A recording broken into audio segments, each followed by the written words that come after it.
नमस्कार, मैं हूं आपके साथ स्नेहा अभिनव सिंह। बंसल न्यूज की खास पेशकश में आपका स्वागत है। जैसा कि आप जानते हैं कि आयुष्मान में हर बार स्वास्थ्य संबंधी समस्याओं पर खास जानकारी दी जाती है और इस कड़ी में आज हमारे साथ है डॉक्टर प्रिया भावे, जो बंसल हॉस्पिटल में रिप्रोडक्टिव मेडिसिन की कंसल्टेंट है। डॉक्टर प्रिया, बहुत बहुत स्वागत आपका। Thank you. आज हम बात करेंगे फर्टिलिटी और लाइफस्टाइल के बारे में। अगर आप भी इससे जुड़ी कोई भी जानकारी चाहते हैं तो जरूर कार्यक्रम के दौरान हमसे जुड़ सकते हैं आप। डॉक्टर प्रिया भावे हमारे साथ लगातार बनी रहेंगी अगले आधे घंटे के लिए। आपके टीवी स्क्रीन पर हमारे नंबर फ्लैश हो रहे हैं, इस पर कॉल करिए, आपका सवाल पूछिए। डॉक्टर प्रिया, आयुष्मान में हमने अक्सर बात की है कि लाइफस्टाइल की वजह से हम कई बीमारियों से ग्रसित हो जाते हैं, लेकिन क्या फर्टिलिटी भी लाइफस्टाइल पर डिपेंडेंट है? जी बिल्कुल। देखिए, लाइफस्टाइल यानी हमारे जो जीने का तौर तरीका है, जिस प्रकार से हम अपनी लाइफ लीड करते हैं, वो सिर्फ फर्टिलिटी ही क्यों हमारे जीवन के हर आयाम को प्रभावित करती है और सबसे ज़्यादा ये अफेक्ट करती है हमारी हेल्थ को। और हेल्थ के बारे में भी स्पेसिफिकली बात करें तो हमारे शरीर के अंदर जो हार्मोन्स का सिक्रीशन होता है, यानी हमारा जो एंडोक्राइन सिस्टम है, वो बहुत ज़्यादा लाइफस्टाइल से जुड़ा रहता है। तो जब भी हमारे लाइफस्टाइल में कुछ अनचाहे चेंजेस होते हैं, जैसे एक्सरसाइज की कमी है, स्ट्रेस बहुत ज़्यादा है, तो ऐसे केसेस में हमारे शरीर जो है उसको रिस्पॉन्ड करता है बाय चेंजिंग द हार्मोन्स। और इसमें कुछ स्ट्रेस हार्मोन्स हैं, जैसे कॉर्टिसोल है, एपिनेफ्रीन है, ये ज़्यादा शरीर में बनने लग जाते हैं। साथ ही लाइफस्टाइल में यदि कम एक्सरसाइज है, खान पान में जो है फैटी फूड या कार्बोहाइड्रेट्स की बहुत ज़्यादा अधिकता है, तो वेट गेन, तो ये सारे के सारे हमारे एंडोक्राइन एक्सिस को अफेक्ट करते हैं। और हम जानते हैं कि फर्टिलिटी जो है वो बहुत क्लोजली जुड़ी हुई होती है हमारे एंडोक्राइन सिस्टम और हार्मोन्स के बैलेंस से। तो जब भी हमारे लाइफस्टाइल में डिस्टर्बेंस होता है, वो हार्मोनल इम्बैलेंस में रिफ्लेक्ट होता है और वो कहीं ना कहीं जो है वो हमारी फर्टिलिटी को भी डेफिनेटली अफेक्ट करता है। जी डॉक्टर प्रिया, फर्टिलिटी मतलब दोनों मेल और फीमेल, हम दोनों की बात करें तो अगर दोनों की ही बॉडी के हम लाइफस्टाइल के चेंजेस की बात करें तो किस तरीके से हम समझ सकते हैं कि फर्टिलिटी कैसे प्रभावित करती है मेल बॉडी और फीमेल बॉडी को? देखिए, मेल्स के केस में जो है स्पर्म्स का जो प्रोडक्शन होता है, स्पर्मेटोजेनेसिस की जो प्रक्रिया है, वो लगातार शरीर में चलती रहती है और स्पर्म्स बनने का एक चक्र या एक साइकिल जो होता है वो 1 से 3 महीने का होता है। तो जब भी किसी पुरुष के लाइफस्टाइल में चेंजेस होते हैं, मिसाल के तौर पे यदि वो टोबैको किसी भी फॉर्म में ज़्यादा इस्तेमाल करते हैं, गुटखा या बीड़ी या स्मोकिंग करते हैं, तो ये सारी चीज़ें जो हैं ये कहीं ना कहीं स्पर्मेटोजेनेसिस को बहुत डीपली अफेक्ट करती हैं। साथ ही यदि लाइफस्टाइल रेगुलर नहीं हो, रात में नींद कम होती हो, ज़्यादा तापमान पे लगातार कोई काम करता हो, तो ये सारी चीज़ों का भी स्पर्मेटोजेनेसिस पे इफेक्ट होता है। और हम जानते हैं कि जो 50% कॉन्ट्रीब्यूशन है फर्टिलिटी में, कंसेप्शन में, वो कहीं ना कहीं स्पर्म्स की तरफ से आता है। तो यदि किसी पुरुष के लाइफस्टाइल चेंजेस की वजह से, टोबैको यूज़ के कारण या इरेगुलर अनियमित दिनचर्या के कारण जो चेंजेस हैं वो स्पर्म्स में रिफ्लेक्ट होंगे, तो डेफिनेटली उनकी जो फर्टिलिटी है वो भी कहीं ना कहीं प्रभावित होगी। जी, और अगर फीमेल बॉडी की हम बात करें तो कैसे प्रभावित करती है फर्टिलिटी? फीमेल्स के अंदर एक बहुत बड़ा लाइफस्टाइल के साथ जो डिजीज़ हमने देखा है वो है polycystic ovary syndrome. Polycystic ovary syndrome जो है, इसे एक हम एपिडेमिक कह सकते हैं 21वीं सेंचुरी का। पॉलीसिस्टिक ओवेरियन सिंड्रोम के अंदर जो महिलाएं होती हैं उनका वजन अनुपात से बहुत ज़्यादा होता है, चेहरे पे और शरीर पे अनचाहे बाल अधिक मात्रा में होते हैं और उनकी जो माहवारी होती है वो बहुत अनियमित होती है। जहां हर महीने 30 दिन में माहवारी आनी चाहिए, पीसीओएस वाली महिलाओं को करीब करीब 1.5-2 महीना या कभी कभी दवाइयों के बिना माहवारी आती ही नहीं है। और इसका सीधा संबंध फर्टिलिटी से होता है, क्योंकि जब पॉलीसिस्टिक ओवरी सिंड्रोम वाली महिलाएं प्रेगनेंसी के लिए ट्राई करना चाहती हैं, चूँकि उनका ओव्यूलेशन अपने आप नहीं होता है, अंडा बन के रप्चर होने की प्रक्रिया अपने आप नहीं होती है, तो ये कहीं ना कहीं जो है ये इनफर्टिलिटी के रूप में मैनिफेस्ट करता है। जी बिल्कुल।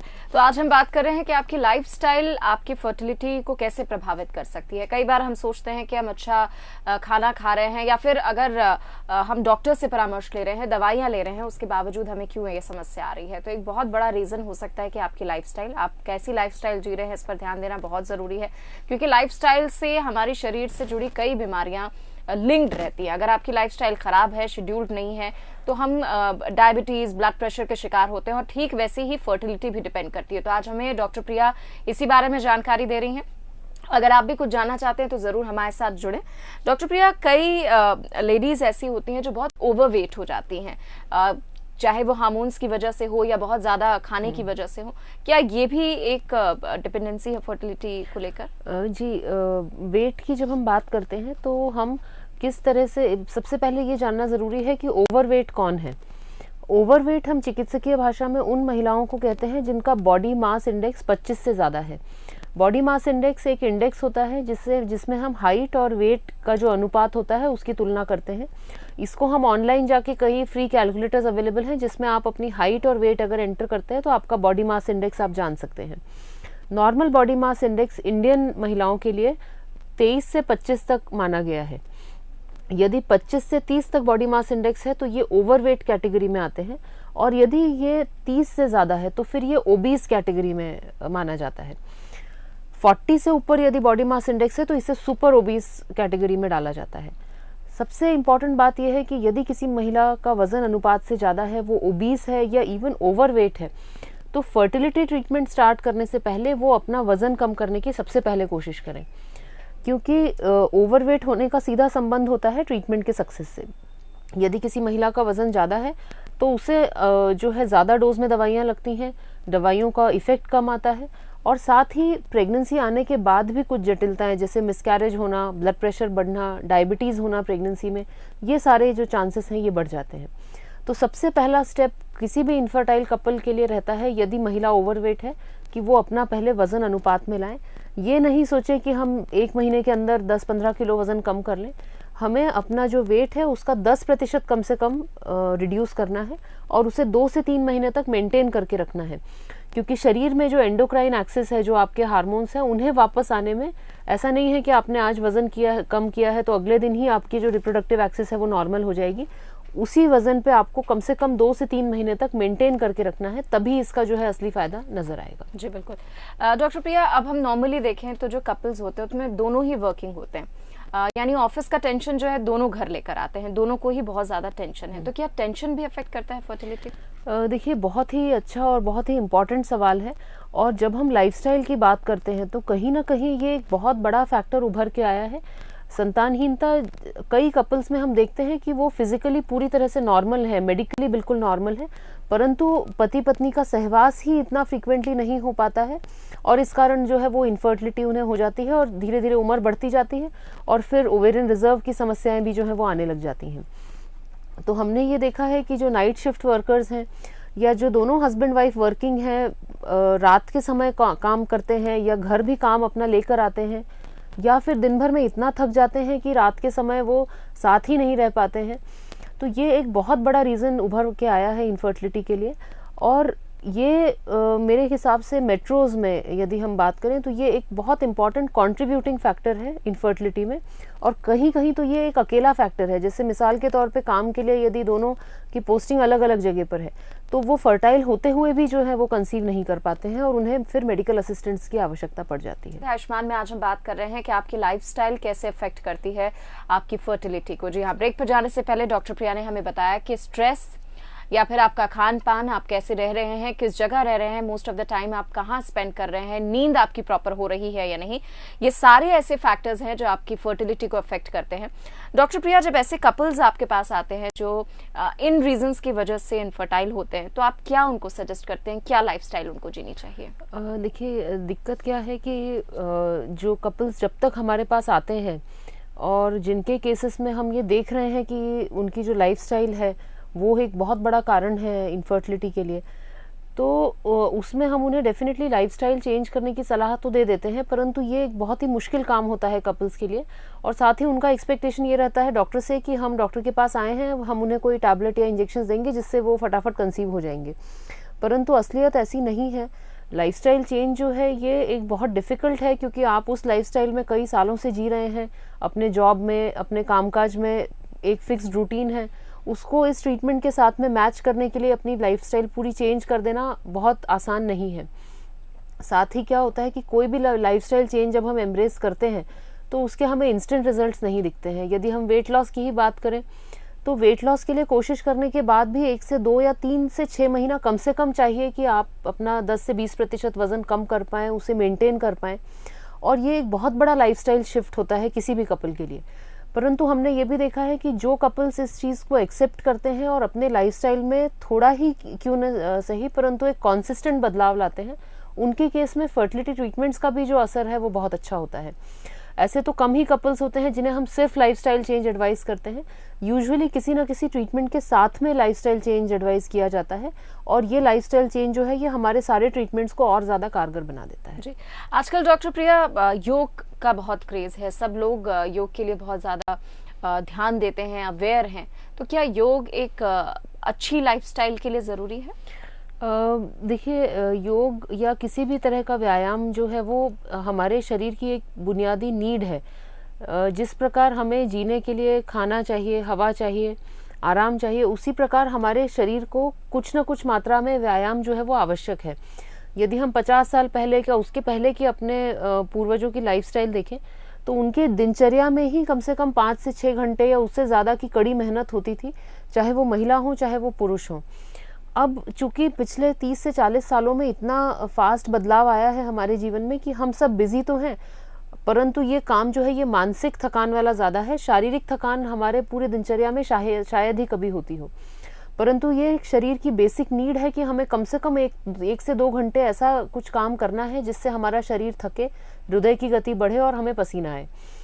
तो योग मेरे हिसाब से एक बहुत अच्छा ऑल्टरनेटिव है, क्योंकि इसे हम कहीं भी कर सकते हैं। इसमें कोई हमें एक अलग से किसी जिम में या स्विमिंग पूल में जाने की आवश्यकता नहीं है। आप अपने घर में, इवन आप ऑफिस में भी इसे आसानी से कर सकते हैं।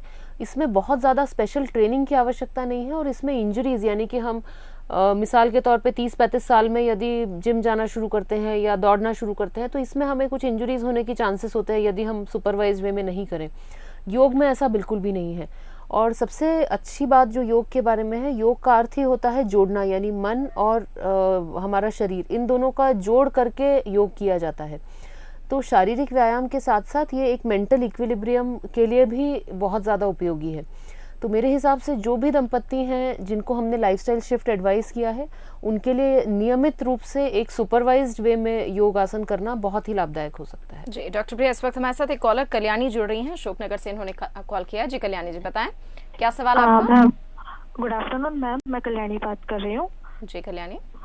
हाँ मैम, मैं ये कह रही हूँ कि मेरे को 2.5 इयर्स हो गए मेरी मैरिज को, और एक बार भी अभी कंसीव नहीं हुआ है। और उससे पहले मैंने चेकअप कराई थी, तो भोपाल में ये पुष्पांजलि हॉस्पिटल में वर्षा मैम थी, तो उनसे मेरा चेकअप हुआ था। तो उन्होंने 3 बार मेरा IUI हो चुका है जी। और हाँ, और मतलब उसमें 3 बार मेरा अनसक्सेसफुल रहा। फिर उसके बाद मैंने अशोकनगर में ही मैंने 6 मंथ टैबलेट मतलब लेडीज डॉक्टर को चलाया था, तो उससे भी कुछ असर नहीं हुआ। और मतलब पूरी रिपोर्टें सब नॉर्मल है, सिर्फ हस्बैंड के में स्पर्म काउंट थोड़ा सा कम है। कल्याणी जी, आपकी एज कितनी हो गई है? मेरी एज 25 है और मेरे पीरियड्स इरेगुलर हो चुके हैं अभी। ओके कल्याणी जी, आपके केस में 3 बार IUI फेल हो चुका है और साधारण दवाइयों से प्रेगनेंसी नहीं हो रही है। ऐसे केसेस में 3 चीज़ें देखना बहुत इंपॉर्टेंट है। पहला ये कि आपकी ट्यूब्स के लिए लैप्रोस्कोपी हो चुकी है या नहीं, क्योंकि IUI में सक्सेस रेट केवल 10 से 15% होता है, और यदि किसी एक ट्यूब में भी ब्लॉक है या ट्यूब के बाहर की तरफ से कोई एडिशन या अड़चन है तो उसे हम रिमूव करेंगे, तभी ये IUI का सक्सेस रेट 10 से 15% मिल सकता है। तो आपके केस में ये देखना ज़रूरी है कि क्या लैप्रोस्कोपी हो चुकी है, यदि नहीं तो इसकी बारे में सोचें। दूसरा बहुत इंपॉर्टेंट है स्पर्म्स का एक एडवांस सीमेन एनालिसिस कराना। कई बार हम साधारण ढंग से जो सीमेन टेस्ट कराते हैं उसमें स्पर्म की मॉर्फोलॉजी यानी इसकी बनावट के बारे में पूरी जानकारी नहीं मिल पाती, और IUI फेलियर का एक बहुत बड़ा कारण है कि स्पर्म्स की मोटिलिटी और काउंट के साथ साथ मॉर्फोलॉजी यानी उनकी जो बनावट है वो नॉर्मल होनी चाहिए। और तीसरा सबसे आखिरी और सबसे रेयर कारण होता है फर्टिलाइजेशन फेलियर, यानी वो महिलाएं जिनकी लैप्रोस्कोपी भी नॉर्मल है, स्पर्म मॉर्फोलॉजी नॉर्मल है और फिर भी उनका IUI फेल हो गया है। ऐसे केसेस में स्पर्म और एग जो मिलते हैं, जो फर्टिलाइजेशन की प्रोसेस है, उसमें कहीं ना कहीं दिक्कत आती है। तो मैं आपको सजेस्ट करूंगी कि आप रिप्रोडक्टिव मेडिसिन स्पेशलिस्ट से अपना एक कंप्लीट चेकअप फिर से कराएं, जिसमें शुक्राणु जांच और AMH लेवल हो। यदि लैप्रोस्कोपी नहीं हो तो लैप्रोस्कोपी के बारे में सोचिए। इसके बाद हो सकता है कि आपको टेस्ट ट्यूब बेबी के लिए जाना पड़े, यदि डायग्नोसिस ये आता है कि फर्टिलाइजेशन फेलियर है। जी डॉक्टर प्रिया, अगर हम इन्हीं की बात करें, कल्याणी की, सिर्फ 2.5 साल हुए अभी इनको शादी को और 25 साल की हैं, यानी अभी इनके पास टाइम है, लेकिन इतना प्रेशराइज हो जाते हैं ये कि वही स्ट्रेस जो आपने बताया, स्ट्रेस काफ़ी हार्मफुल हो सकता है। लेकिन ऐसे वक्त में सोसाइटी की और फैमिली की क्या ड्यूटी बनती है ऐसे कपल्स के लिए कि उन्हें ना इतना प्रेशराइज किया जाए, कम से कम इस एज में तो बिल्कुल नहीं। देखिए क्या होता है, 2 या 3 चीज़ें बहुत महत्वपूर्ण है। महिला की एक होती है क्रोनोलॉजिकल एज, यानी आपकी आयु कितनी है, और दूसरी होती है आपकी ओवेरियन एज, यानी आपकी ओवरीज की एज कितनी है। बहुत ये कॉमन है कि महिला की एज तो कम होती है, पर उनका जो ओवेरियन रिजर्व होता है, जो टोटल एग्स हैं ओवरी में, वो कम हो जाते हैं कम उम्र में। तो कई बार हमने देखा है कि जिन महिलाओं का IUI बार बार फेल हो रहा है, उनके केस में रिड्यूस्ड ओवेरियन रिजर्व यानी AMH का स्तर जो है वो अनुपात से कम होना, ये भी एक कॉमन कारण होता है। तो मेरे हिसाब से जो स्ट्रेस है वो 2 तरह का होता है, एक होता है गुड स्ट्रेस, एक होता है बैड स्ट्रेस। गुड स्ट्रेस का मतलब है कि हम इस प्रॉब्लम को लेके अवेयर हैं, तभी हम डॉक्टर के पास जा रहे हैं, नहीं तो हम निश्चिंत अपने घर में बैठे रहेंगे। बैड स्ट्रेस का मतलब है कि जब यही स्ट्रेस हमको बहुत ज़्यादा हो जाता है, इतना ज़्यादा हो जाता है कि हम डॉक्टर के पास जाने से घबराते हैं, हम ट्रीटमेंट्स को समझ नहीं पाते हैं, और कभी कभी तो ये इतना ज़्यादा हो जाता है कि कपल जो है वो ट्रीटमेंट से ड्रॉप आउट कर जाते हैं। तो मेरे हिसाब से हमेशा कुछ मात्रा में तनाव होना अपने समस्या को लेके बहुत आवश्यक है, क्योंकि इससे हम अपने समस्या का टाइमली डायग्नोसिस और ट्रीटमेंट करा पाते हैं। परंतु इसे अनुपात में रखिए, अपने समस्या के बारे में अधिक से अधिक जानकारी लीजिए, डॉक्टर से इसको फ्रीली डिस्कस करिए, इंटरनेट पे जितनी सारी इन्फॉर्मेशन है उसको फिल्टर करके और देखें, क्योंकि सारी इन्फॉर्मेशन जो है वो आपके लिए सही नहीं होगी। और इस गुड स्ट्रेस को कभी भी अनुपात से ज़्यादा नहीं जाने दें, इतना नहीं होने दें कि ये आपके जीवन में इंटरफेयर करने लगे, आपको ट्रीटमेंट सीख करने से रोके, तभी जो है हम कंसेप्शन की तरफ बढ़ पाएंगे। बिल्कुल, तो बहुत ज़रूरी है एक हेल्दी लाइफ, एक अच्छी लाइफस्टाइल, आपकी फर्टिलिटी इस पे काफ़ी कुछ निर्भर करती है। बाकी बीमारियां जो हम देखते हैं आजकल बहुत कॉमन है, अगर हमारी लाइफस्टाइल ठीक नहीं हो, फर्टिलिटी भी बहुत ज़्यादा डिपेंडेंट है आपकी लाइफस्टाइल पर, जो कि आज हमें प्रिया भावे से पता चला। डॉक्टर प्रिया, बहुत बहुत शुक्रिया आने के लिए। तो इसी के साथ आयुष्मान में आज बस इतना ही। खबरें लगातार जारी हैं, आप देखते रहिए बंसल न्यूज़। नमस्कार।